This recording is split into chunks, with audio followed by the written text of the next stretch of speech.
चलिए हम मैथमेटिक्स पढ़ रहे थे और मैथमेटिक्स में ये वाली शीट चल रही थी, ये डिस्कशन चल रहा था।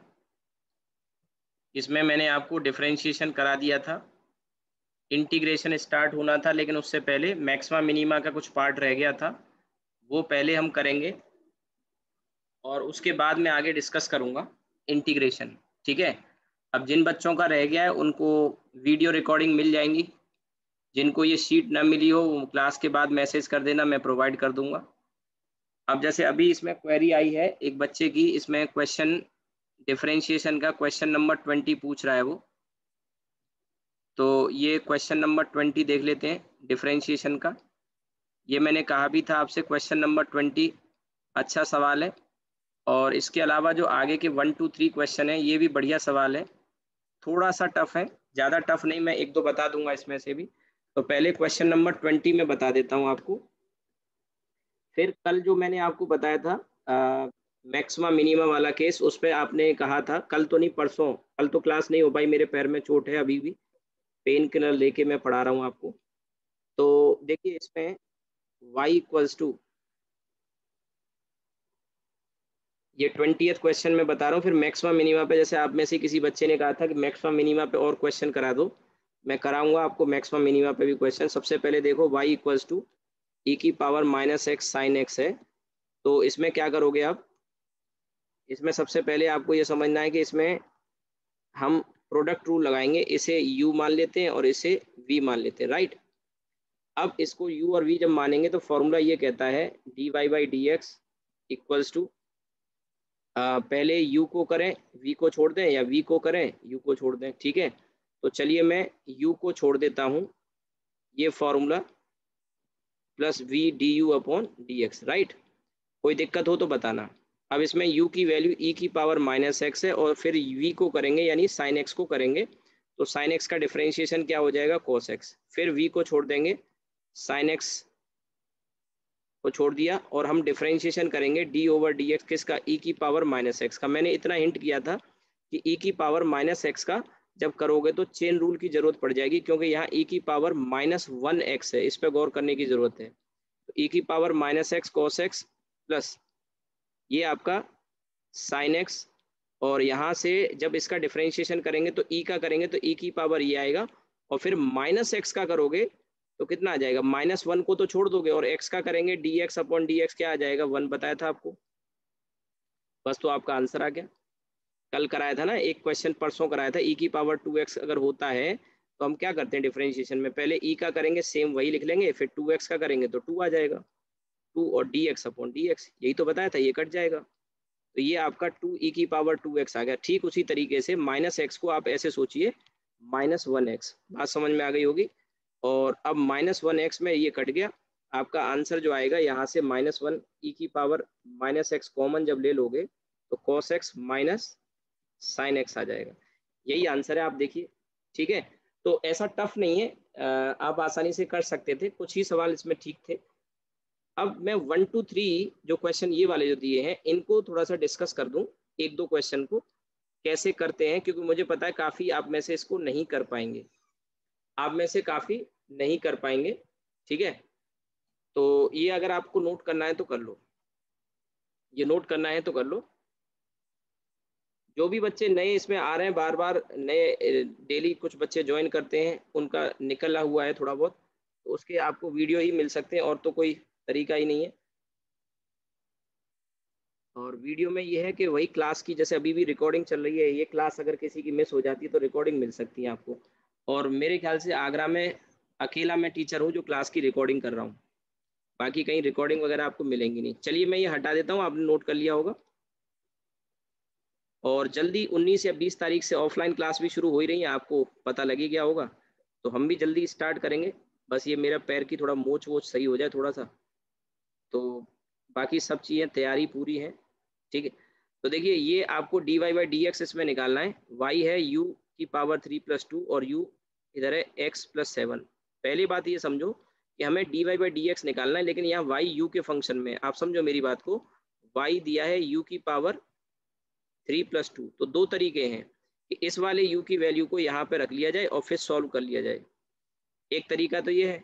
या दूसरा तरीका क्या हो सकता है, दूसरा तरीका इसमें ये हो सकता है कि हम इसमें पहले d y upon d u निकाल लें। पहले क्या निकाल लें, d y upon d u, क्योंकि u का फंक्शन है तो ये 3 आगे आ जाएगा और यहाँ यू स्क्वायर आ जाएगा। 2 का डिफरेंशिएशन कांस्टेंट का क्या होता है, 0। ठीक, अब आपको जो u दिया है वो x प्लस 7 दिया है, तो आप इसका क्या करो, D you upon D x निकाल लोगे, तो x का तो 1 आ जाएगा, 7 का 0 आ जाएगा। यहाँ तक बात समझ में आई। अब आपको क्या करना है, बहुत छोटा सा काम क्या करना है, देखिए ये दो इक्वेशन मान लो, ये पहली और ये दूसरी, तीनों क्वेश्चन कुछ खास है, अलग अंदाज में पूछे गए। अब आप क्या करो, इक्वेशन 1 और 2 का मल्टीप्लाई करो। क्या करो, मल्टीप्लाई। इसका फायदा देखिए क्या होने वाला है, अगर मल्टीप्लाई कर दिया तो इधर 3u स्क्वायर और 1 का मल्टीप्लाई होगा और इधर ये du से du कट जाएगा और ये आपका dy बाई डी एक्स आ गया। अब जो dy बाई डी एक्स आया वो 3u स्क्वायर आया, तो 3 टाइम्स u की वैल्यू क्या है, x प्लस 7 का स्क्वायर आ जाएगा। बस आपका आंसर आ गया, x प्लस 7 का स्क्वायर करके ये मिल जाएगा आपको। ठीक, आपको समझ में आ गया। कुछ इसी तरह से यहाँ पे आपको क्या करना होगा, सेकंड वाले ऑप्शन में y इसका क्या करना है, dy बाई डी टी निकाल लेना। ठीक है, इसी तरह से इसका dx अपॉन डी टी निकाल लेना। क्या करना, dx अपॉन डी टी दूसरे वाले से, और इसको मल्टीप्लाई करने के बाद बजाय डिवाइड करना। देखो मैं क्या बोल रहा हूँ, आप ध्यान दें, सेकंड वाले क्वेश्चन में मैं क्या बोल रहा हूँ। हाँ केशव पूछो। सर मतलब ये 3u स्क्वायर आ गया, u स्क्वायर u में मतलब x प्लस 7 की वैल्यू लगा दें। हाँ लगा दी ना, ये रही, ये लगा दी, क्योंकि आपको आंसर x के टर्म्स में देना है ना। आंसर तो ये भी है एक, बट आपको आंसर u के टर्म्स में नहीं दिया ना, तो हमने क्या किया, u की ये जो वाली वैल्यू जो x प्लस 7 है वो रख दी यहाँ पे 3u स्क्वायर। आगे तो सॉल्व कर लोगे ना, ये एक्स स्क्वायर प्लस ये सर समझ में आ गया। ठीक है, ये था।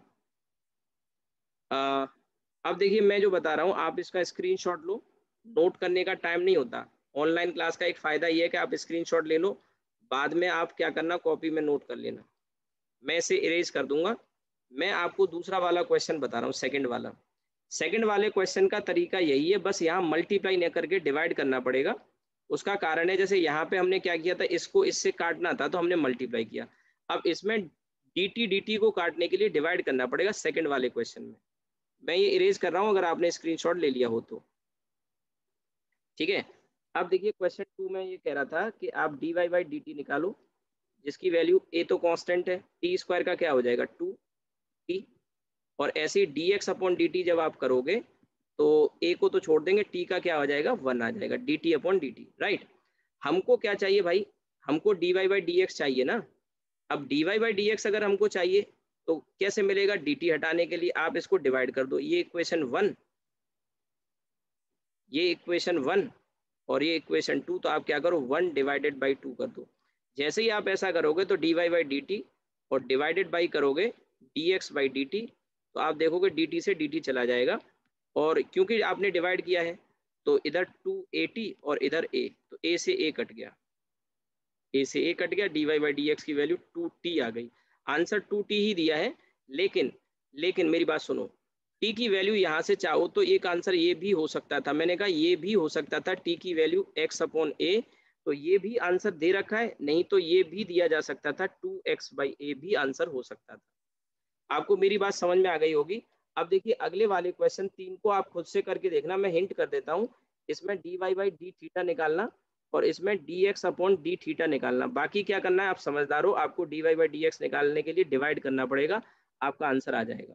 ठीक है, अब ये भी नहीं कर पाओ तो इसका मतलब डिफरेंशिएशन आपको समझ में नहीं आ रहा है। dy बाई डी थीटा निकालोगे, थीटा के रेस्पेक्ट में साइन का करोगे कॉस आ जाएगा, इधर कॉस का करोगे माइनस साइन आएगा, और हमको dy बाई डी एक्स चाहिए क्योंकि डी थीटा से डी थीटा को काटना है। बस इतना हिंट काफी है। तो ये टफ सवाल नहीं है, बस थोड़ा सा ट्रिकी है। समझ में आ गया। अब मैं आता हूँ मैक्सिमा मिनिमा वाले पार्ट पर। इंटीग्रेशन डिफरेंशिएशन हम थोड़ी देर में करेंगे, इंटीग्रेशन सॉरी डिफरेंशिएशन तो खत्म हो रहा है, उसकी एप्लीकेशन हमको करनी थी। अब जैसे कल एक परसों जो क्लास हुई थी, कल तो हुई नहीं, उसमें मैंने आपको बताया था मैक्सिमा मिनिमा के कुछ बातें बच्चों को समझ में थोड़ा सा देर से आ रही थी, और मैंने पहले ही बताया था थोड़ा सा टफ है। जब आप प्रैक्टिस करोगे तो चीजें धीरे धीरे समझ में आने लगेंगी, क्वेश्चन जब सामने आएंगे। संडे को टेस्ट है, जो बच्चे देना चाहें, जिनको कॉन्फिडेंस लगता है कि मेरी तैयारी ठीक है, मुझे तो टेस्ट देना, चाहे मेरे नंबर कम आए या ज़्यादा आए, उनको मेरे ख्याल से देना चाहिए। एटलीस्ट टारगेट के बच्चों से तो मैं एक्सपेक्ट करता हूँ कि आपको टेस्ट देना चाहिए। सर टाइमिंग क्या होगा? टाइमिंग रहेगी बेटा 9 से 10। सिलेबस क्या है सर? सुबह 9 से 10। सिलेबस क्या है सर? सिलेबस मैथ्स है, थोड़ा सा वेक्टर है, और थोड़ा सा 1D है, और थोड़ा सा प्रोजेक्टाइल है। ठीक है। टारगेट के बच्चों से मैं उम्मीद ये करता हूं कि आपको देना चाहिए। आप ये सोचें हमारी तैयारी नहीं थी, बेटा तैयारी कर क्या रहे थे? अब टारगेट में 1-2 साल तो तैयारी करी है बच्चों ने। तो हाँ, 11th के जो बच्चे हैं जो पहले से पढ़ रहे हैं, नए बच्चे तो अभी उनका छूटा हुआ है, मैथ्स और वेक्टर ही थोड़ा सा कवर हुआ है, बाकी बच्चों का 1D प्रोजेक्टाइल हुआ नहीं है। ठीक है, तो वो बच्चे चाहें तो अगर छोड़ना चाहें छोड़ सकते हैं। मैं बाकी बच्चों से एक्सपेक्ट करता हूँ 11th के बच्चे और टारगेट के बच्चों को देना चाहिए। हाँ वंदना बोलो, कुछ कह रही हो तुम? वंदना एग्जाम स्टार्ट है। आवाज बेटा कट रही है तुम्हारी, साफ नहीं आ रही, फिर से बोलो, फिर से बोलो। नहीं, आवाज नहीं आ रही तुम्हारी, तुम टाइप कर दो, व्हाट्सएप पे मैसेज कर दो, मैं समझ जाऊंगा क्या कह रही हो तुम। आवाज तुम्हारी बिल्कुल आ नहीं रही यहाँ पे। टाइमिंग 9 से सुबह 9 से 10 रहेगी। फिजिक्स का 1 घंटे का पेपर रहेगा, और पेपर से पहले जूम पे आपको 5 मिनट के लिए लाइव आना पड़ेगा। मैं आपको बता दूंगा इंस्ट्रक्शन, जूम पर 5 मिनट के लिए लाइव आना होगा 9 बजे। अगर 5 मिनट, पूरा 1 घंटा मिलेगा, अगर 9:05 पे शुरू होगा तो 10:05 पे आपको सबमिट करना पड़ेगा। मैं आपको बता दूंगा जो बच्चे फर्स्ट टाइम टेस्ट देंगे। और कुछ दिनों में फिर ऑफलाइन शुरू हो ही रहा है, अगला टेस्ट आपका ऑफलाइन ही होगा, प्रॉपर होगा, तो मेरे हिसाब से देना चाहिए। बाकी कब होगा सर अगला? अगला पेपर कम से कम मान के चलो 1D हम खत्म कर लेंगे, ठीक है, उसके बाद हम करेंगे 1D। कम से कम हो सकता है 2D भी हो जाए। आगे मैं फ्रीक्वेंसी पेपर की जो रखूंगा 15 डेज रखूंगा, लेकिन अभी थोड़ा सा सिलेबस अपनी रिदम में आ जाए, उसके बाद फिर हर 15 दिन में पेपर हुआ करेंगे। सिलेबस आपको एडवांस में 15 दिन पहले मैं बता के चलूंगा, ठीक है। और जो बच्चे चाहेंगे सिलेबस उसी हिसाब से लेके चलेंगे। अगर जैसे अभी तो जो मैं पढ़ाऊंगा वही लेके चलूंगा, जैसे अभी 12th का पार्ट चल रहा है, कुछ बच्चे कर रहे हैं, तो 12th का जो कॉमन सिलेबस होगा उसका टेस्ट हम कराएंगे। अब जैसे कि ऑप्टिक्स कंप्लीट हो रहा है, फिर मॉडर्न फिजिक्स तो मेरे ख्याल से अब जो बच्चे आ रहे हैं मॉडर्न तो सारे पढ़ने वाले ही हो अब, तो मॉडर्न जब कंप्लीट हो जाएगी तो मॉडर्न का एक टेस्ट करा लेंगे, ठीक है। फिर यस 1D का सर। मैं अनाउंस कर दूंगा तो 1D का हम करा लेंगे, 2D का करा लेंगे, इस तरह से। अभी कुछ टेस्ट कॉमन हो सकते हैं, लेकिन बाद में कुछ टेस्ट जो होंगे उसमें 11th के बच्चे अलग अलग पेपर बनेगा उनका, टारगेट के बच्चों का पेपर अलग बनेगा। अभी 2-4 टेस्ट में शुरू के भले ही कॉमन ले सकता हूँ, लेकिन आगे आपका सेपरेट रहने वाला है, क्योंकि आपका 12th और 11th दोनों का पैरेलल में चल रहा है, और यही शेड्यूल हम फॉलो करने वाले हैं। तो अपनी तैयारी को एडवांस में लेके चलिए, और टेस्ट से डरने की जरूरत नहीं है। देखो, एक टेस्ट की तैयारी कर रहे हो, अगर उसकी प्रैक्टिस नहीं करोगे तो इम्प्रूवमेंट नहीं आएगा, ये बात तो अच्छे से जानते हो, और उससे डर के भागने से कोई फायदा नहीं है। वैसे भी मैं अभी 12th में जो बच्चे जो पढ़ रहे हैं उनके अभी मैंने टेस्ट लिए हैं, तो मैंने टॉप 7 बच्चों के स्कोर डिक्लेयर किए हैं, डिस्क्लोज किए हैं मतलब। बाकी सबका स्कोर अपने पास उनका होता है, मैं सबको स्कोर देता हूँ। लेकिन अगर किसी बच्चे को लग रहा है कि मेरी परफॉर्मेंस अच्छी नहीं है, मेरा वो पर्पज कतई होता ही नहीं है कि आपको मोटिवेट करना होता है, डीमोटिवेट करना पर्पज नहीं है। जिस बच्चे का 100 के ऊपर स्कोर जा रहा है या टॉप 7 में है, उनके स्कोर में नाम डिस्प्ले करूंगा, ठीक है। कोशिश करिए टॉप 7 में या अबव 100 स्कोर करने की कोशिश करिए, ठीक है। और पहला पेपर है, मैंने बहुत आसान पेपर बनाया है, अभी फर्स्ट पेपर है, काफ़ी इजी क्वेश्चंस रखे हैं। तो और जो आईआईटी की तैयारी कर रहे हैं उनके लिए आईआईटी का पेपर है, 25 क्वेश्चन रहेंगे, और जो मेडिकल की तैयारी कर रहे हैं उनके 45 रहेंगे। मेडिकल वालों के जाहिर सी बात है क्वेश्चन इजी आएंगे, इस बार का पेपर वैसे भी इजी आया है, ठीक है। बाकी चलिए आगे बढ़ते हैं, ठीक। और किसी का कोई डाउट है? नहीं सर। हाँ, इसमें वंदना तुमने कोई मैसेज किया, मैं तुम्हारा मैसेज देख लेता हूँ, 1 मिनट। नेटवर्क, हाँ कि वो मैंने बताया आपको एग्जाम स्टार्टिंग कल से, तब मेरा वो चला गया था सिग्नल, तो आपने कुछ बोला वो सुनाई नहीं दिया। अच्छा अच्छा, क्या बोला था मैंने? अब पता नहीं किस जगह सिग्नल गया, मुझे भी नहीं पता। तुम स्क्रीनशॉट ले लिया? ये जो मैं बता रहा था, मैं ये कह रहा था पेपर का जो टाइम रहेगा सुबह 9 से 10, यही बता रहा था, तभी तुमने बोला था संडे को है पेपर, टाइमिंग 9 से 10 है, और सिलेबस यही था जो मैंने लिख दिया, पहले भी बता दिया। तुम्हारे बैच में मैथ्स है, वेक्टर है, मैथ्स तो कल या परसों कंप्लीट हो ही जाएगा, और 1D है, 11th के बच्चों का हो चुका है, और प्रोजेक्टाइल है, ठीक है, ये एक्चुअली टेस्ट मेनली 11th के बच्चों का है। मैं टारगेट के बच्चों से चाहूँगा कि आप भी इस टेस्ट में अपीयर हों तो अच्छा है। बाकी अगर आपको लगता है मेरी तैयारी नहीं है तो आपकी चॉइस है। मैंने पढ़ाया नहीं, ये बात मैं मानता हूँ, पर मैं चाहूँगा कि आपकी प्रैक्टिस होनी चाहिए। प्रैक्टिस जितनी करोगे, टेस्ट जितने ज़्यादा दोगे, और किसी भी टॉपर बच्चे का इंटरव्यू तुम पढ़ोगे, हर बच्चा एक ही बात कहता है कि मैंने लास्ट टाइम में बहुत सारे टेस्ट अटेम्प्ट किए और टाइम बाउंड करके टेस्ट अटेम्प्ट किए। आगे के लिए मैं आपको बता रहा हूँ, आगे के लिए जो हमारे साथी टीचर बाकी पढ़ा रहे हैं, केमिस्ट्री, बायो या मैथ्स, तो हमारा एक कॉमन पेपर कुछ दिनों में बाद शुरू हो जाएगा, जिसमें आपको फिजिक्स, केमिस्ट्री, मैथ्स या फिजिक्स, केमिस्ट्री, बायो तीनों सब्जेक्ट एक साथ मिला करेंगे। ठीक है, कॉमन पेपर होगा, तभी पेपर देने का मजा है। ये हमारी कोशिश है। अभी तो शुरुआत है, अभी बच्चे आ रहे हैं, कुछ बच्चे फिर इसी बात से डर के भाग जाएंगे, अरे सर टेस्ट लेना शुरू कर दिया, सर अभी तो कुछ पढ़ाया भी नहीं था, अभी से टेस्ट लेना शुरू कर दिया। यार क्या मतलब, मुझे समझ में नहीं आता, टेस्ट से क्यों इतना डरते हो? भाई धमाका थोड़ी हो जाएगा कि आंख खराब हो गई, कान खराब हो गए, पैर एक गायब हो गया, टेस्ट में धमाका हो गया, टेस्ट देने गए बिना तैयारी के। ऐसा थोड़ी होता है यार, क्या होगा, नंबर कम आ जाएंगे ज्यादा से ज्यादा। चलिए आगे बढ़ते हैं, बाकी आपकी चॉइस है, मैं किसी को फोर्स नहीं कर सकता। हाँ, ऑफलाइन क्लास शुरू होंगी तो फिर मैं आपके पेरेंट्स को आपका रिजल्ट भेजूंगा बाद में। तो हाँ, मैं मैक्सिमा मिनिमा आपको पढ़ाने जा रहा था। तो मैक्सिमा मिनिमा में मैंने आपको स्टैंडर्ड प्रोसीजर क्या बताया था? स्टैंडर्ड प्रोसीजर जो बताया था, मैं थोड़ा सा रिवाइज करा दूं कि कोई भी इक्वेशन आपको दी हो, उसमें आपको क्या करना होता है, उसमें आपको हर हाल में एक बार डिफरेंशिएट तो करना होता ही है, और डिफरेंशिएट करके क्या करना होता है, जीरो।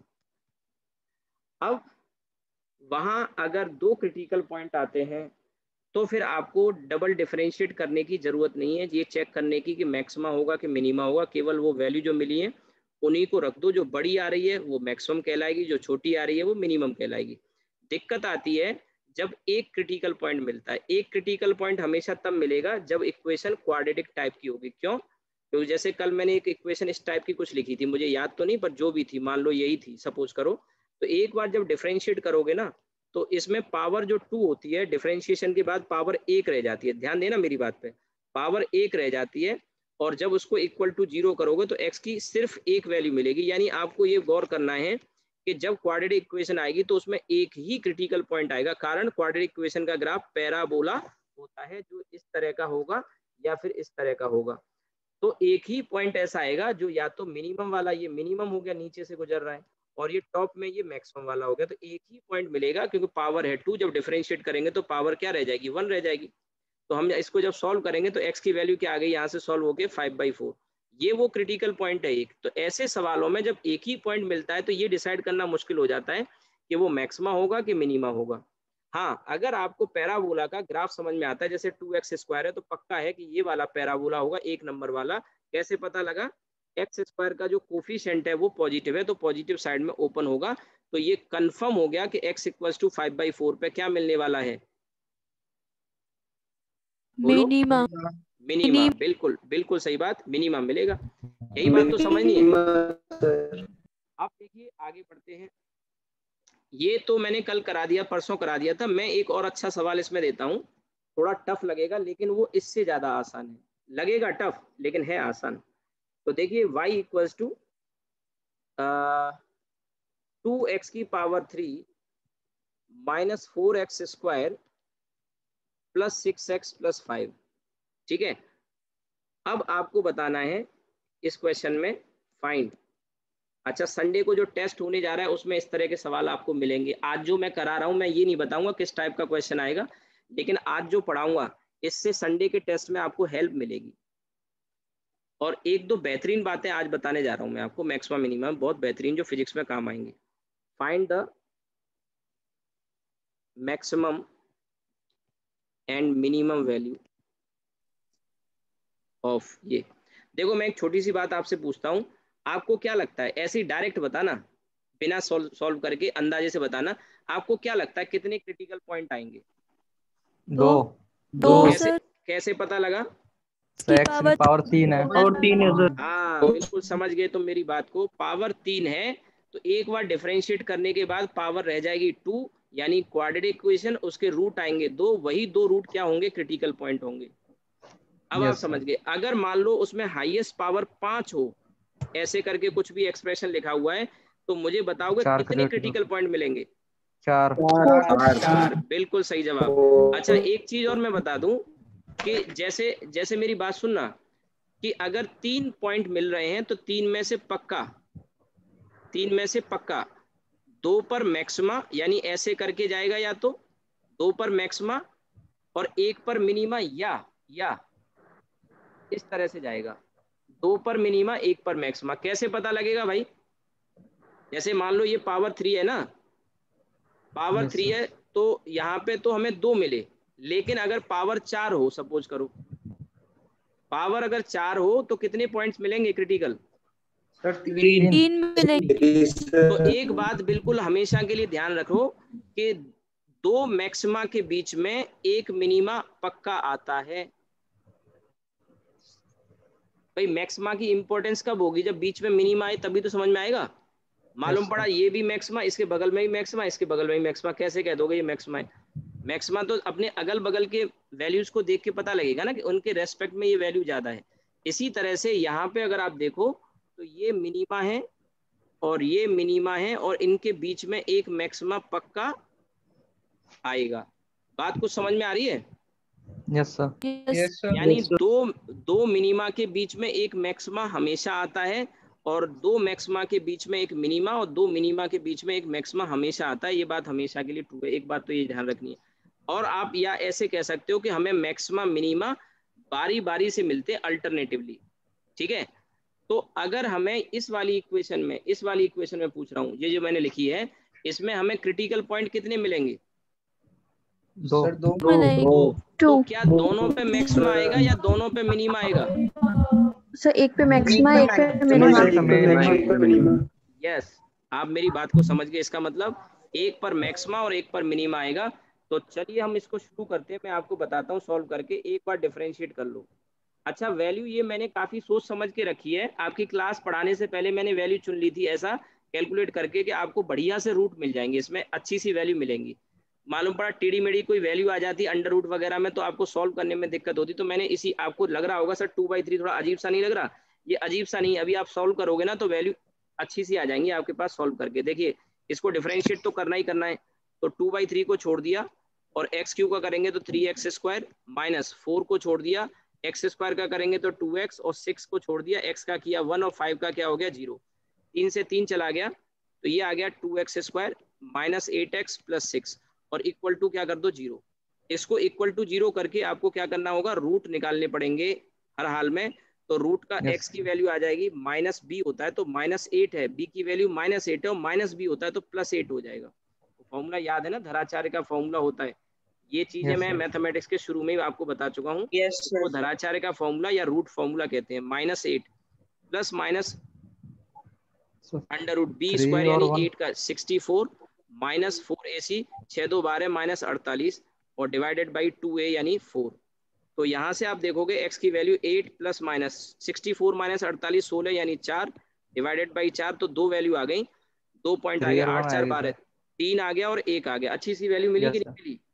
Yes sir. एक x1 मान लो और एक x2 मान लो, ठीक है भाई, एक x1 और एक x2। अब देखो इसमें डबल डिफरेंशिएशन करने की जरूरत नहीं है, आप कुछ मत करो, सीधे सीधे x की ये वाली वैल्यू सीधे y में रखो और ये वाली वैल्यू इसमें रखो, और देख लो जो बड़ी आ रही है वो मैक्सिमम होगा, जो छोटी आ रही है मिनिमम होगा। डबल डिफरेंशिएशन करने की जरूरत नहीं पड़ेगी। 3 में भी ऐसा ही होता है, 4 में भी ऐसा ही होगा, बड़ी को बड़ी कह दो, छोटी को छोटी कह दो। दिक्कत आती है जब क्वाड्रेटिक इक्वेशन दी जाती है, तो वहां फिर आपको डबल डिफरेंशिएशन करना पड़ जाता है, क्योंकि पता ही नहीं वो जो वैल्यू आएगी वो बड़ी आएगी कि छोटी। तो पहले मैं क्या करता हूँ, मैं तुमको वैल्यू रख के दिखाता हूँ y की वैल्यू।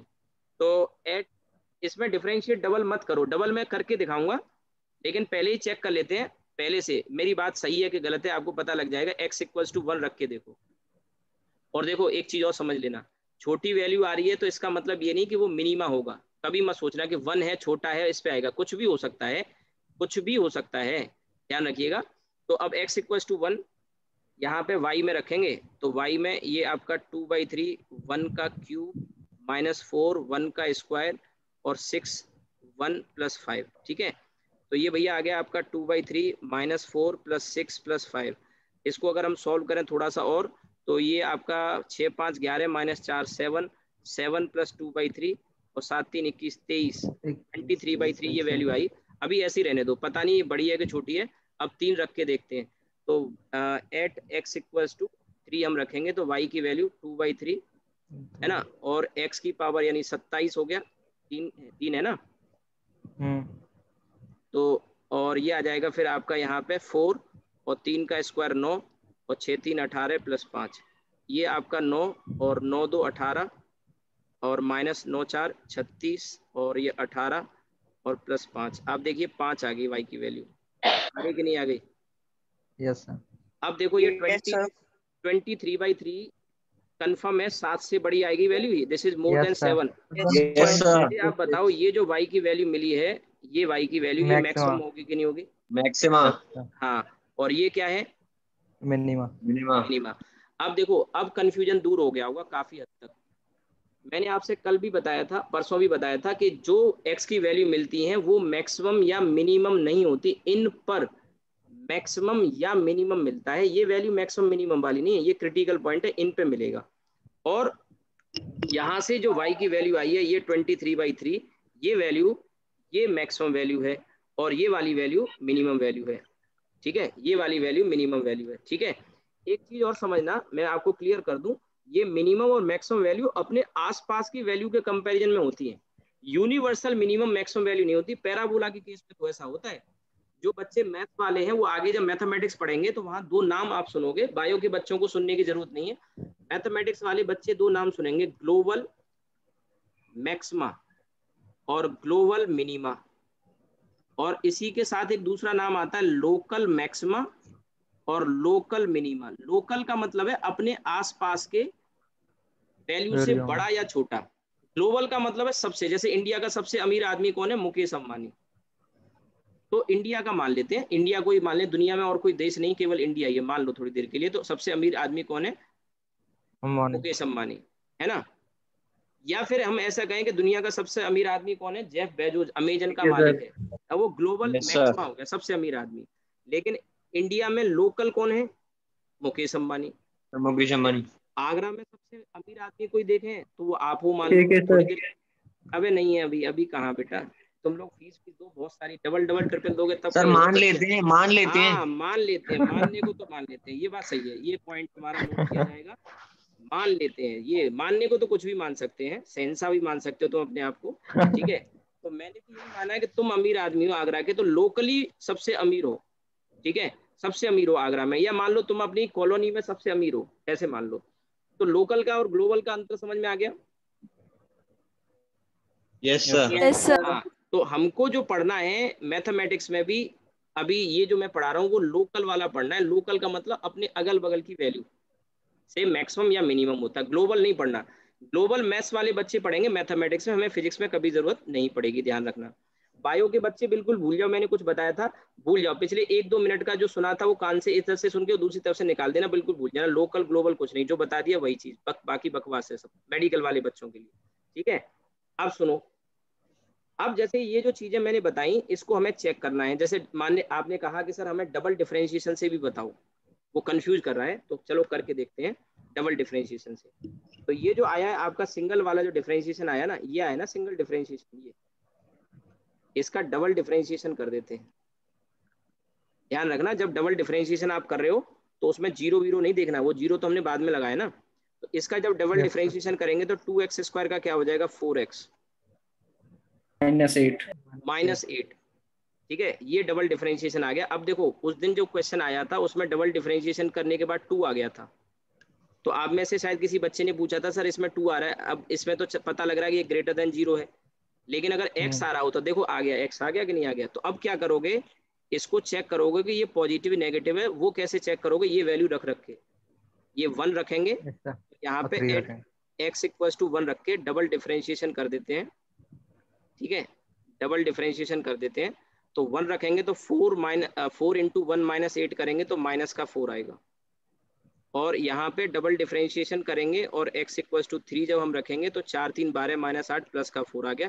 तो ये तो ग्रेटर है और ये लेस देन है।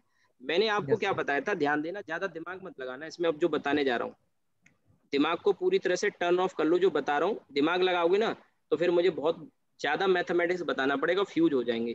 ठीक है, तो मैं जो बता रहा हूँ उस पर ध्यान देना, बिल्कुल दिमाग मत लगाना। अब जो आगे बताने जा रहा हूँ, ये जो लेस देन होता है नेगेटिव वाला, इस पे क्या मिलता है?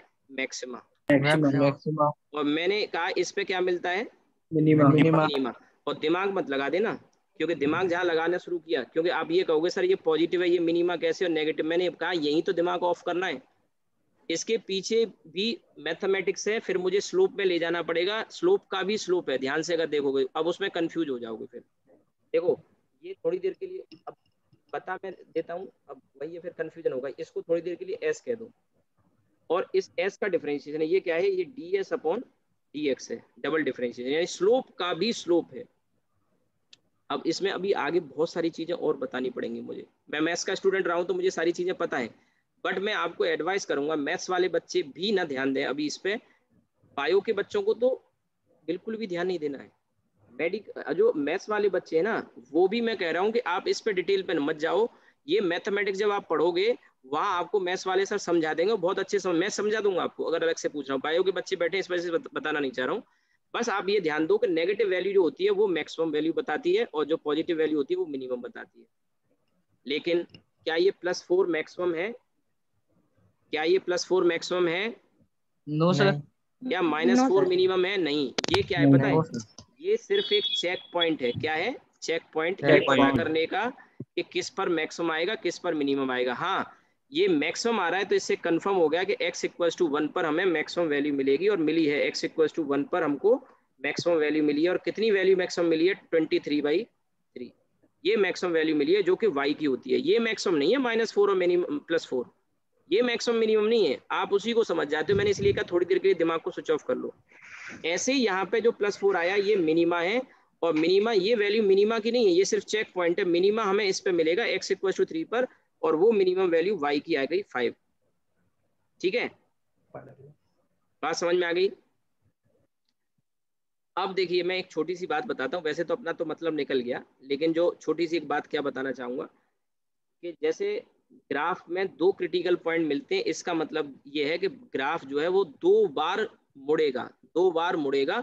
और जानते हो वो कैसे 2 बार मुड़ेगा? एक बार मैक्सिमम जाएगी और एक बार मिनिमम जाएगी, और ऐसे चला जाएगा, ऐसे आएगा ये ग्राफ, इस तरह से। और अगर यहाँ पे हम इसमें एक्स और वाई एक्सेस भी बना दें, ये जो मैथ्स वाले बच्चे हैं, जो मैथ्स वाले बच्चे हैं, उनके काम की बात बता रहा हूँ मैं। उनको आगे ग्राफ जब पढ़ाया जाएगा ना, ग्राफ, ये x=3, वहां पे ग्राफ ड्रॉ करने की ये एक टेक्निक होती है कि ग्राफ इसका कैसा होगा। पैराबोला का तो मैंने बता दिया, ये x=1, और ये वैल्यू कितनी आई? 23/3, और इसके करस्पॉन्डिंग ये जो वैल्यू आई, ये कितनी आ गई? 5। ये चीज आपको आगे मैथमेटिक्स में पढ़ाई जाएगी, ग्राफ ड्रॉ करने की टेक्निक। ऐसे ही अगर 2 क्रिटिकल पॉइंट मिले तो 2 बार ग्राफ मुड़ा, दिख रहा है आपको 2 बार मुड़ता हुआ?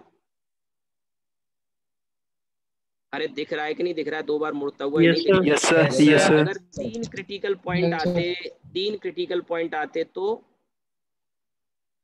3 बार मिनिमा मुड़ता, 3 बार मुड़ता। मुड़ता, यानी 2 मैक्सिमा सीमा, और 1 1 मिनिमा। मिनिमा, या 2 मिनिमा और 1 मैक्सिमा आता। बात समझ में आ गई? Yes sir. ये बात बायो के बच्चों के किसी काम की नहीं है, जो मैंने बताई है, बिल्कुल जरूरत नहीं पड़ेगी आपको। ठीक है, ओके सर। अब मैं आपको एक बात और बताता हूँ। फिजिक्स में जो सवाल हमें बहुत जरूरत पड़ती है, एक दमदार सवाल मैं बताता हूँ। पहले एक छोटे सवाल से शुरू करता हूँ फिजिक्स का, और फिर एक बढ़िया एक दमदार सवाल आपको बताने जा रहा हूँ। ठीक है, ये नोट कर लिया? अरे ये नोट कर लिया कि नहीं कर लिया? नहीं तो स्क्रीनशॉट ले लो। यस चलो, सर। अब देखो आगे एक सवाल आपको मिलेगा 12th क्लास में, और इवन 11th के बच्चे भी जो क्लास कर रहे हैं ना, इसमें एक्स्ट्रा क्लास कर रहे हैं, वो भी इस सवाल को कर सकते हैं। ये मत सोचना कि 12th क्लास हमने पढ़ा नहीं है। आपने छोटी क्लास में कूलम्स लॉ जरूर पढ़ा होगा सभी बच्चों ने। ठीक है, अब देखो मेरी बात समझो। जैसे क्वेश्चन क्या है कि a charge capital Q is divided, ये सवाल आपको मिल जाएगा किताबों में, बहुत कॉमन सा सवाल है और हर जगह मिल जाता है। A charge Q is divided into 2 parts, 2 part में, Q and Q minus Q। ठीक है, and these two charges are kept at separation r के सेपरेशन पे रख दिया। Find ratio Q upon capital Q for which force, यानी कौन सा, electric force, coulomb force between two charges, दो चार्ज के बीच में, find ratio Q upon Q for which electric force between two charges is maximum. अब देखिए कई बार question ऐसे आएंगे कि वहां क्वेश्चन में आपसे वैल्यू पूछ ही लेगा, बोल देगा मैक्सिमम, तो उसमें तो डबल डिफरेंशिएशन करना ही नहीं। जब पूछ ही मैक्सिमम रहा है तो पक्का है कि जो पॉइंट आपको मिलने वाला है उसमें वैल्यू मैक्सिमम ही आएगी। चेक करने की क्या जरूरत है, चेक करने की जरूरत क्या है, जब पूछ ही रहा है क्वेश्चन में, आपसे ये बात पूछ ही रहा है कि मैक्सिमम वैल्यू बताओ या मिनिमम वैल्यू बताओ, जब पूछ रहा है तो जरूरत क्या है भाई चेक करने की। ठीक है, मेरी बात समझ में आ रही हो। अब देखिए इसमें कूलम्स लॉ का फॉर्मूला मैं बताता हूं आपको। सभी बच्चे, मुझे उम्मीद है पढ़ा तो होगा, के Q1 Q2 by r square, ऐसा फॉर्मूला होता है। तो के तो कांस्टेंट होता है, इसकी वैल्यू 9 × 10⁹ होती है। एक चार्ज Q और दूसरा पार्ट, जो इसको चार्ज को दो पार्ट में बांटा ना, तो Q को दो पार्ट में जब बांटा तो एक Q और दूसरा Q माइनस Q, तो ये Q की वैल्यू Q1 और ये Q की वैल्यू Q2, राइट। हमसे कहा गया है क्वेश्चन में कि ये रेशियो Q और Q का क्या होगा कि फोर्स मैक्सिमम हो जाए। तो यहाँ ध्यान दें कि फोर्स F को हमें मैक्सिमम करना है, तो इस फोर्स को हम डिफरेंशिएट करेंगे। जैसे Y को मैक्सिमम या मिनिमम करना था तो डिफरेंशिएट किया। सवाल ये है कि इसको डिफरेंशिएट अगर हम करें तो किसके रेस्पेक्ट में करें। तो हमेशा ध्यान रखना इस बात को कि जो भी वेरिएबल होता है उसके रेस्पेक्ट में किया जाता है। कौन वेरिएबल लग रहा है आपको? Small Q. स्मॉल क्यू, क्योंकि आपको कैपिटल क्यू के टुकड़े करने हैं। आपने कहा आर वेरिएबल नहीं, आर तो फिक्स है, कैपिटल क्यू के हिस्से करने, 10% निकालना है, 20% निकालना है, 30% निकालना है उसमें से, या कितना निकालना है। तो डिफरेंशिएशन किसके रेस्पेक्ट में करेंगे? जो भी वेरिएबल होता है, ध्यान रखिएगा। ये क्वेश्चन आपने कूलम्स लॉ में, मैं श्योर हूं कि आपने 100% जरूर किया होगा, और ये हर किताब में करीब करीब दिया रहता है। अब देखिए के अपॉन आर स्क्वायर तो कांस्टेंट है, उसको तो बाहर रख दिया। हम इसके ब्रैकेट के अंदर की जो क्वांटिटी है इसका डिफरेंशिएशन अगर करें तो कैपिटल क्यू तो कांस्टेंट है, दिया है, स्मॉल क्यू वेरिएबल है, तो ये आ जाएगा D Q upon D Q. फिर इसका क्यू स्क्वायर का करेंगे तो 2Q आ जाएगा। अब D Q upon D Q क्या हो गया? 1 हो गया, और इक्वल टू 0। तो के अपॉन आर स्क्वायर तो 0 में चला जाएगा, और ये बचा Q minus 2Q equal to 0। और आपसे क्या पूछ रहा था कि इसका और इसका रेशियो बताना है, क्या होगा इसका रेशियो बताना है कि क्या होगा कि इनका फोर्स जो आए वो मैक्सिमम आ जाए। तो ये Q अपॉन Q की वैल्यू 1/2 आ गई। मतलब समझे इसका मतलब ये हुआ कि जो चार्ज Q है वो Q/2 के बराबर, यानी कि सुनो मेरी बात ध्यान से, यानी कि चार्ज Q को हमको अगर मैक्सिमम फोर्स कराना है तो चार्ज Q को दो बराबर पार्ट में बांटना होगा। बात समझ में आई? बोलो सर। Yes sir. अब देखो सर एक बार दोबारा समझाइए। देखो बेटा, ये अभी क्या है, 11th के बच्चों के लिए थोड़ा सा टफ हो सकता है क्योंकि कूलम्स लॉ ना पढ़ा हो। वैसे मुझे पता है 10th में इतना बता देते हैं। ये फॉर्मूला मैंने जो लिखा है, आपको क्या किया, k/r² को बाहर छोड़ा और इस q का हमने मल्टीप्लाई किया इन दोनों में, ऐसे लिख लिया। फिर एक बार डिफरेंशिएट करना है, डिफरेंशिएशन उसका करना है जो मैक्सिमम या मिनिमम पता करना है, तो वो फोर्स मैक्सिमम हमें पता करना है, ठीक है।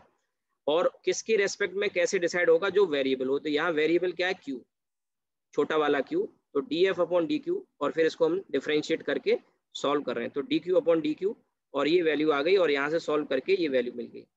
मैं आपको एक ट्रिक बताता हूँ और ज्ञान की बात बताता हूँ आगे के लिए, ज्ञान की बात बताता हूँ।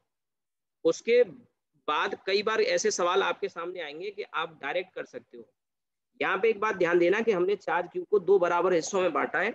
मैं एक छोटी सी चीज का एक डेमो सा करके दिखाता हूँ आपके सामने, उस पर गौर करना। ये नोट तो कर ही लोगे, ये नोट तो कर ही लोगे। एक छोटी सी बात बता रहा हूँ, ध्यान से सुनना मेरी बात को।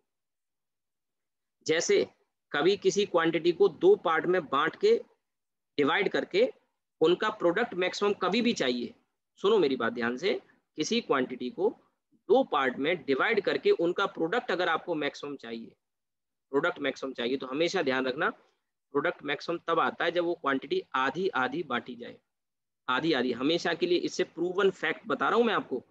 आप कहोगे मैं प्रूव करके भी दिखा सकता हूं। जैसे कि 10 है तो 10 को 2 पार्ट में बांटना है, 1 और 9 में, 2 और 8 में, 3 और 7 में, 6 और 4 में, या 5 और 5 में, है ना। तो इनका प्रोडक्ट मैक्सिमम तभी आता है जब बराबर पार्ट में बांटा जाता है। ये प्रूव किया जा सकता है इसी तरीके से। लेकिन अभी इसकी एक छोटी सी झलक मैं आपको दिखाता हूँ। मान लो 10 का एग्जाम्पल हमने लिया, तो 10 को हमने डिवाइड किया 1 और 9 में, हमने 10 को डिवाइड किया 2 और 8 में, हमने 10 को डिवाइड किया 3 और 7 में, हमने 10 को डिवाइड किया 4 और 6 में, हमने 10 को डिवाइड किया 5 और 5 में। बस यहीं रुक जाओ, क्योंकि आगे फिर 6 और 4 वही रिपीट होना शुरू हो जाएंगे। मैंने आपसे कहा ये दो पार्ट जो है इनका प्रोडक्ट चाहिए हमको, तो प्रोडक्ट अगर दो देखोगे तो 1 × 9। अच्छा, आपने कहा इसका इस क्वेश्चन से क्या कनेक्शन है? देखो ये 10 है, ये क्या है? ये 10 है, ये कैपिटल Q 10 है, और ये दो पार्ट है, एक ये वाला और एक ये वाला, और इन दोनों का ही तो प्रोडक्ट रखा है यहाँ पे। आप देखो ये प्रोडक्ट ही तो है। अगर ये प्रोडक्ट मैक्सिमम होगा तो F मैक्सिमम होगा। मैं आपको जो बात बता रहा हूँ उस पर गौर करना। 1 × 9 9 आ गया, 2 × 8 16 आ गया, 3 × 7 21 आ गया, 4 × 6 24 आ गया, और 5 × 5 25 आ गया। ये आपको दिख रहा है सबसे बड़ा है कि नहीं? आपके मन में एक बात आ रही होगी, सर ये तो आपने इंटीजर वैल्यू ले ली, सर क्या पता 6.1 का सर मल्टीप्लाई 3.9 से करूं वो ज्यादा आ जाए, क्या पता सर 7.2 का 2.8 से करूं वो नहीं आएगा। गारंटी है इस बात की, नहीं आएगा।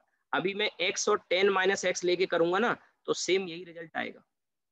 मैं आपको ज्ञान की बात बता रहा हूँ, इसको आगे के लिए ध्यान रख लेना। और ऐसे सवाल कभी कभी सिचुएशन आपके सामने आएगी जहां आपको किसी क्वांटिटी को दो पार्ट में डिवाइड करके उसके प्रोडक्ट करने की जरूरत पड़ेगी। क्या करने की जरूरत पड़ेगी? प्रोडक्ट करने की जरूरत। और वो प्रोडक्ट आपको रिक्वायर्ड होगा क्या? मैक्सिमम। प्रोडक्ट मैक्सिमम रिक्वायर्ड होगा, ठीक है। अगर प्रोडक्ट मैक्सिमम रिक्वायर्ड है तो आप तुरंत समझ जाना कि उसको आधा आधा हमें बांटना है, उसको हमें आधा आधा बांटना है। बात समझ में आ गई? ठीक है, तो चलिए एक बात तो ये और ध्यान सर रखिए। मिनिमम के लिए क्या? मिनिमम के लिए तो बेटा इसमें अगर तुम्हें चाहिए तो मिनिमम के लिए, अब जैसे समझो एक बात, अब जैसे तुमने पूछा मिनिमम के लिए क्या, मिनिमम के लिए वैल्यू नेगेटिव में ले जाओगे तो बहुत सारी पॉसिबल है। लेकिन मेरी बात समझो कि जब इसमें जैसे एक तुमने कहा 10, सुनना मेरी बात को, ये डिपेंड करेगा क्वेश्चन के ऊपर। जैसे 10 है तो 10 के दो पार्ट किए, एक x किया और एक 10 - x किया, समझना। इसमें मैक्सिमम ही मिलेगा, मिनिमम नहीं मिलेगा। क्यों नहीं मिलेगा उसका कारण बता रहा हूँ। जैसे मैंने कहा एक क्वांटिटी y है और y इन दोनों का प्रोडक्ट है, तो तुमने एक x लिया और एक 10 - x लिया, ठीक है भाई। अब ये आ गया 10x और इधर आ गया -x²। तुम मुझे बताओ ये जो इक्वेशन है ये पैराबोला की है कि नहीं है? Yes sir. और यस सर। कैसा पैराबोला बनेगा इसका जरा बताओगे मुझे? नेगेटिव सर नेगेटिव में सर, घूमेगा y वाली की तरफ। तो तुम मुझे बताओ ये मैक्सिमम से गुजर रहा है कि मिनिमम से गुजर रहा है? मैक्सिमम से। मैक्सिमम से। अब आपने मिनिमम आपने से। आप मैक्सिमम। अरे यार ये टॉप पॉइंट आ रहा है, मैक्सिमम है मैक्सिमम ये से। भी नहीं हाँ जान रहे हो? मैक्सिमम से, और कैसे मैक्सिमम पता से लगा? मैक्सिमम। x का जो कोफिशिएंट है वो -1 है, तो नेगेटिव साइड में खुल रहा है। अब आपने यस कहा सर। कि सर इसमें ये देखो, क्वेश्चन मैंने आपसे क्या बोला था, हमको क्वेश्चन जब पूछा जाएगा तो लोकल बताना, या तो मैक्सिमा या मिनिमा। आपकी एक बात और सही हो सकती थी, आपके दिमाग में नहीं आएगी, लेकिन कि सर ये इधर भी तो जा रहा है नीचे, ये इधर भी तो जा रहा है। बात बिल्कुल सही है, क्योंकि पैराबोला का और छोड़ नहीं होता ऐसे। तो कहाँ जा रहा है पता है? -∞। यानी इस केस में अगर आपसे आंसर पूछेगा कि मिनिमम बताओ तो पता है कितना होगा? बताओ। माइनस -∞। लेकिन -∞। मीनिंगफुल नहीं होगा, तो आपसे क्या पूछा जाएगा? मैक्सिमम। और मैक्सिमम। ये इक्वेशन जब दो पार्ट इसके तुम करोगे, दो पार्ट इसके करोगे, तो ये दो पार्ट यही आएंगे। और इसमें ये वाला जो टर्म है x² का वो नेगेटिव आएगा, यानी इसी तरह का पैराबोला बनेगा, इसी तरह का पैराबोला बनेगा।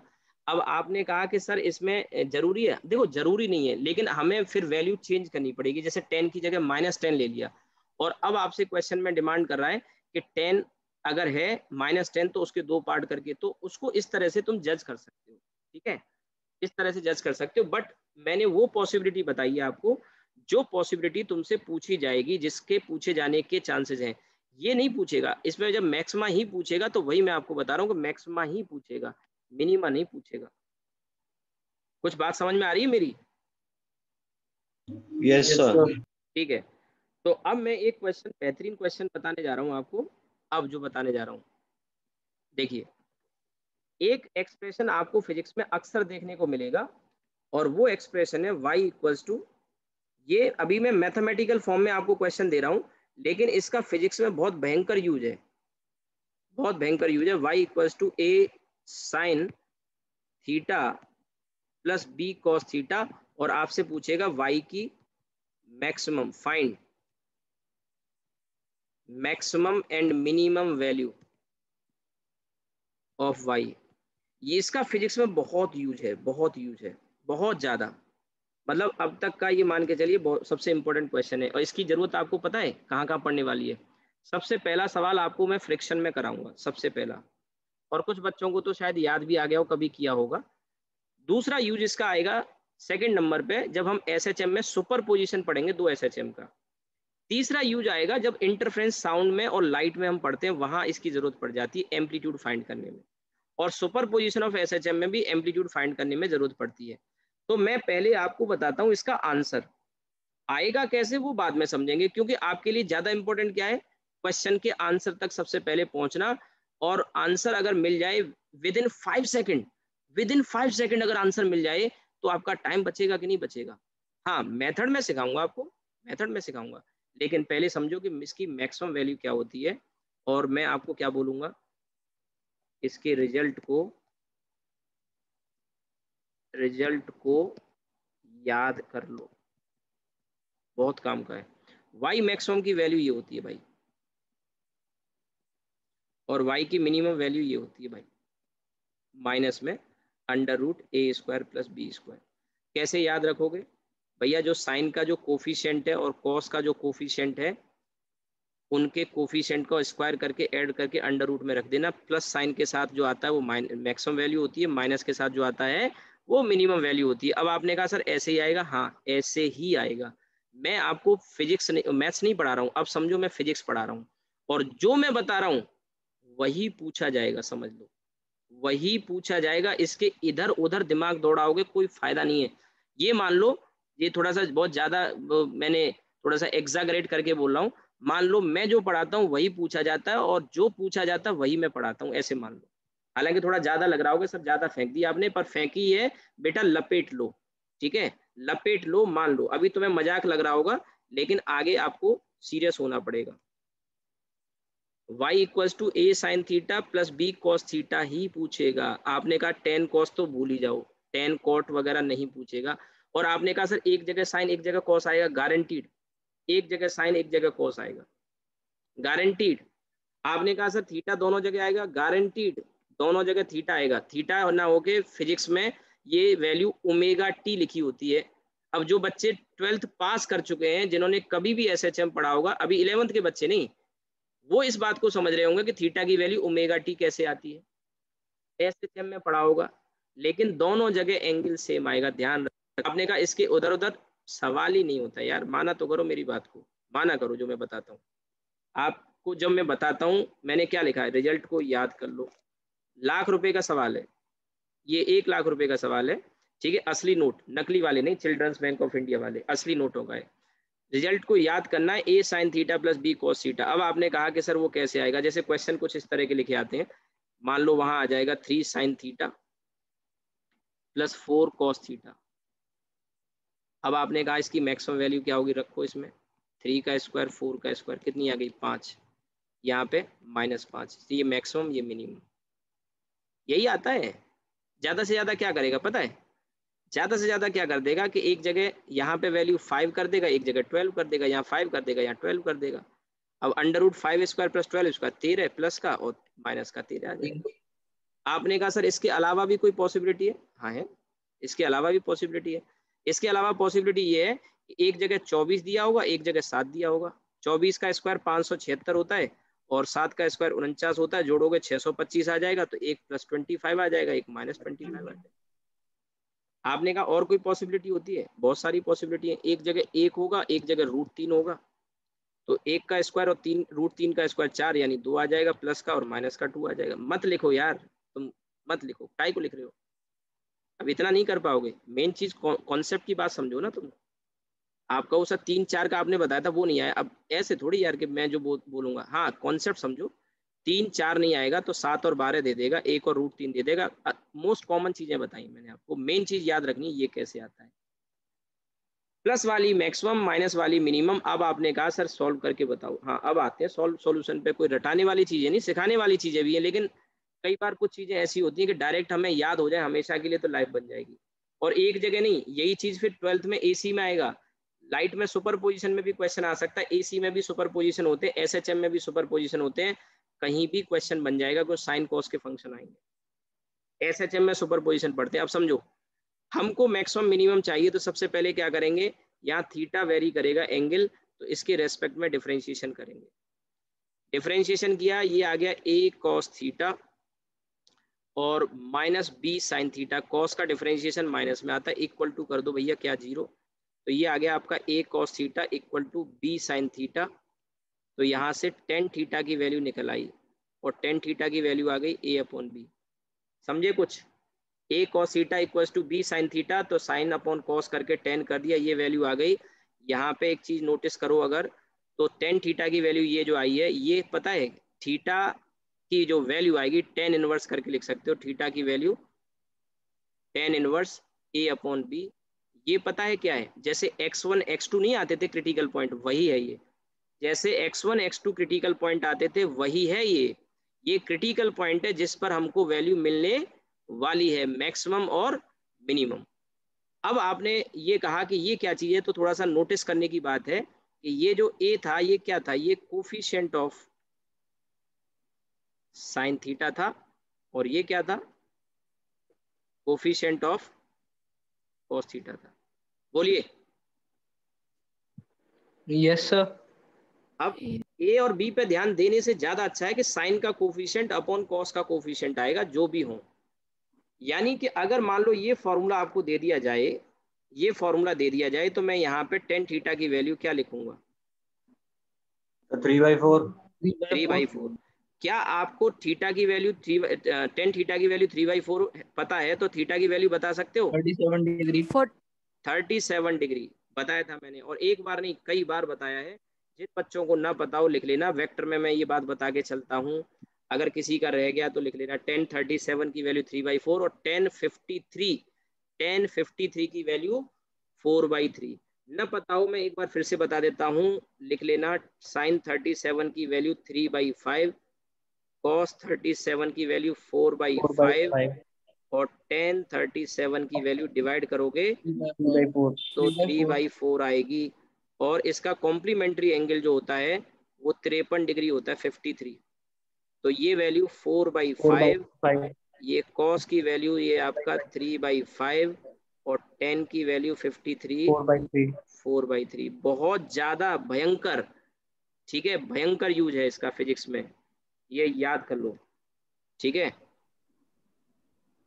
इसका फिजिक्स में जबरदस्त यूज है। अब अगर आपको ये पता लग गया, अगर ये पता लग गया, तो मैंने आपको कहा डायरेक्ट भैया इसकी वैल्यू क्या आएगी, √3² 4² करोगे तो 5 आएगी मैक्सिमम वैल्यू, और -5 आती है मिनिमम वैल्यू, ठीक है। अब आपने कहा सर इसको रख के देख लें, अरे रख लो, गारंटी हो रहा है, रख के देखो तुम। भाई ये क्रिटिकल पॉइंट आ गया, मैंने तो आपसे कहा डायरेक्ट रख दो, तो वाई में रखो ना, यहाँ से क्या दिक्कत है, कौन रोक रहा है तुमको? वाई की वैल्यू रख के देखो, ये ए की जगह 3 है, यहाँ से देखो, इनको रख के देख लो। अच्छा आपने कहा सर नहीं वो √a² + b² वाला बताओ, चलो पहले वो बता देता हूँ, पहले वही वाला बता देता हूँ आपको, अंडर रूट में a²। अच्छा आप मुझे एक चीज बताओ कि tan थीटा की वैल्यू अगर हमें a/b मिली है, तो sin थीटा cos थीटा की वैल्यू निकालना सिखाया था कि नहीं? Yes sir. यहाँ ट्राइंगल बना लो, tan थीटा होता है परपेंडिकुलर अपॉन बेस, तो ये √a² + b² आएगा भाई। तो पहले देखो y की वैल्यू हम निकालें, आता है कि नहीं आता है यार, tan theta perpendicular upon base, तो ये आपका a sin थीटा, y की वैल्यू हम निकालना है a sin थीटा, तो sin थीटा की वैल्यू आएगी a/√a² + b² plus b। cos theta की वैल्यू क्या होती है, b/√a²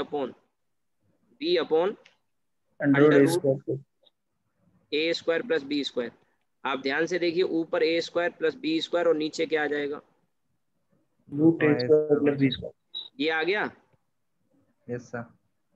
आ गया। अब आपके मन में एक Yes, बात sir. आ रही होगी, सर ये पॉजिटिव वाली वैल्यू मैक्सिमम वाली समझ में आ गई, नेगेटिव वाली नहीं आई। देखो नेगेटिव वाली वैल्यू भी आती है। असल में क्या होता है, हम जानते हैं टाइन टेन हो कॉस हो कोई भी ट्रिग्नोमेट्री का फंक्शन है वो अपनी वैल्यू रिपीट करता है और क्वाड्रेंट में वैल्यू चेंज होती है।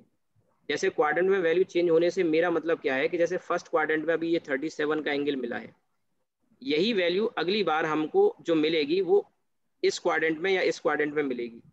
अगर आप गौर करो तो ये वैल्यू अभी 3/4 आ रही है और कैसी वैल्यू है, पॉजिटिव है। तो अगर फर्स्ट क्वाड्रेंट में 37 पे मिली तो किस क्वाड्रेंट में 10 की, मेरी बात सुनो, मेरी बात सुनो, 10 की वैल्यू किस क्वाड्रेंट में पॉजिटिव मिलेगी दोबारा से? थर्ड थर्ड वाले अब सुनो मेरी बात सुनो, रुको बीच में मत बोलो, अब मेरी बात सुनो। अगर थर्ड क्वाड्रेंट में मिलेगी तो एंगल 180 से बड़ा होगा कि छोटा होगा? 180 से बड़ा होगा। अच्छा 180 से जब बड़ा होगा तो मुझे एक बात बताओ कि साइन और कॉस दोनों नेगेटिव होंगे कि नहीं होंगे? Yes, sir. Yes, sir. और जब ये वैल्यू रखोगे तो y की जो वैल्यू आएगी वो नेगेटिव आएगी कि नहीं आएगी? Yes Yes, sir. sir. ये तो एहसास हो रहा होगा आपको, रियलाइज हो रहा होगा। वो नेगेटिव वैल्यू पता है कौन सी आती है? यही आती है वैल्यू निकल के। अब आपने कहा सर करके दिखाओ, तो करके तो मैं दिखा रहा हूं, लेकिन इसमें आप 3 sin theta plus 4 cos theta अगर लेके चलोगे तो फायदे में रहोगे, थोड़ा जल्दी आ जाएगा, उसमें वेरिएबल के टर्म्स में आएगा। लेकिन अगर आप चाहो तो यहाँ पे यही वैल्यू देखो 10 180 प्लस 37 कर लो। मैं क्या बोल रहा हूँ, मेरी बात सुनो, आपसे अगर मैं ये पूछूं 10 180 प्लस 37 कितना होता है, बताएगा कोई मुझे? ट्रिग्नोमेट्री पढ़ा चुका हूं मैं पीछे आपको। अरे भैया 10 180 है, 180 बदलता है क्या? नहीं बदलता। और पॉजिटिव आएगा कि नहीं आएगा? Yes, sir. अब सुनो, अब ये सुनो मेरी बात, ये वो एंगल हो गया जो थर्ड क्वाड्रेंट में, लेकिन ये एंगल जब साइन में तुम रखोगे तो आप मुझे बताओ साइन 180 प्लस 37 जब रखोगे तुम तो वैल्यू तो नो डाउट साइन 37 आएगी, पर नेगेटिव में आएगी कि नहीं आएगी? तो माइनस का 3/5 आएगी। और ऐसे ही cos 180 रखोगे तो माइनस का 4/5 आएगी कि नहीं आएगी? एग्री करते हो? Yes sir. अब जिस तरह से मैंने +5 के लिए समझा दिया, उसी तरह से जब यहाँ पे वैल्यू रखोगे, देखो एक्सप्रेशन में देखो, मिनिमम वैल्यू निकालना सिखा रहा हूँ। y की वैल्यू बस 2 मिनट और लूंगा, 3 sin theta plus 4 cos theta. अब इसमें 3, अब ये अगली वैल्यू चाहिए। देखो एक बार तो हमने 37 रखा तो साइन की वैल्यू पॉजिटिव में 3/5 आई, और 37 कॉस में रखा तो पॉजिटिव में 4/5 आई। वहां से वैल्यू 5 मिलेगी कि नहीं मिलेगी? Yes, sir. प्लस का जो कि मैक्सिमम आएगी। अब मिनिमम निकाल के दिखा रहा हूं मैं, 3 sin थीटा यानी कि माइनस का 3/5 प्लस 4 इंटू माइनस का 4/5, तो इट इज -9, ठीक है, इट इज -16/5, तो -25/5, ये -5, ठीक है। बात को समझ में आई?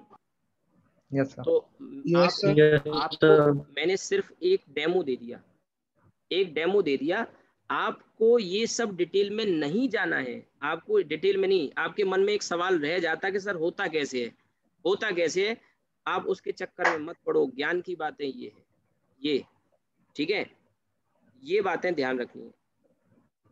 और क्या याद रखना है, ये बातें ध्यान रखनी है, ये वाली इधर जो लिखा है कि अगर आपको एंगल भी बताना पड़ जाए, ये ध्यान रखना, बस इससे ज्यादा कुछ नहीं। इससे ज्यादा अगर जानोगे तो नो डाउट मैथमेटिक्स वाले जो बच्चे आईआईटी की तैयारी कर रहे हैं उनकी तो नॉलेज बढ़ रही है, मेडिकल वालों की नॉलेज जरूरत ही नहीं है, उतना पढ़ने की जरूरत नहीं है जितना मैंने इसीलिए पहले आपको क्या बताया, मैंने वो चीज बताई जो आपको याद करनी चाहिए। ये 2 चीजें याद कर लो, ये बस। बाकी तो सिर्फ आपको ये रियलाइज कराने के लिए कि आपके मन में एक सवाल रह जाता है कि सर होता कैसे, मैंने बता दिया। अगर किसी भी बच्चे का कोई अब सवाल रह गया हो पूछ लो, आज की क्लास को फिर मैं बंद कर रहा हूँ। किसी भी बच्चे का कोई सवाल हो, कुछ नोट करने को रह गया हो, मुझे इधर उधर दिखाना हो, आप एक मिनट ऊपर का दिखा देना, सब वो स्क्रीनशॉट लेना है। ये वाला सर थोड़ा सा छोटा कर दीजिए।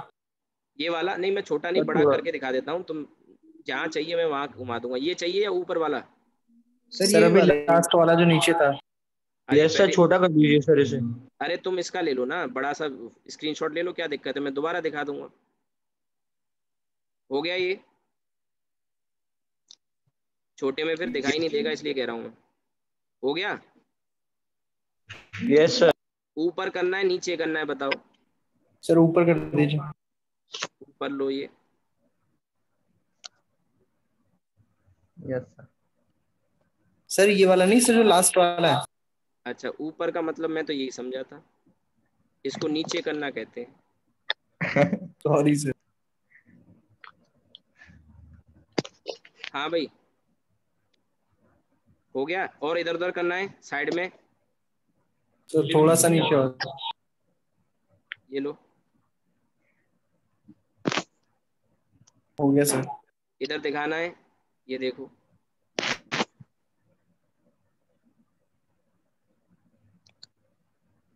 चलिए फिर हो गया रुकते सर। हैं, ठीक है? और कोई डाउट हो, कल हम इंटीग्रेशन शुरू करेंगे। मैक्सिमा मिनिमा खत्म हो गया यहाँ पे, बस इतना था, बहुत बता दिया है, मोर देन एनफ है। लेकिन ये काम की बात बताइए, लास्ट जो है, ठीक है, लास्ट बॉल पे छक्का मारा है।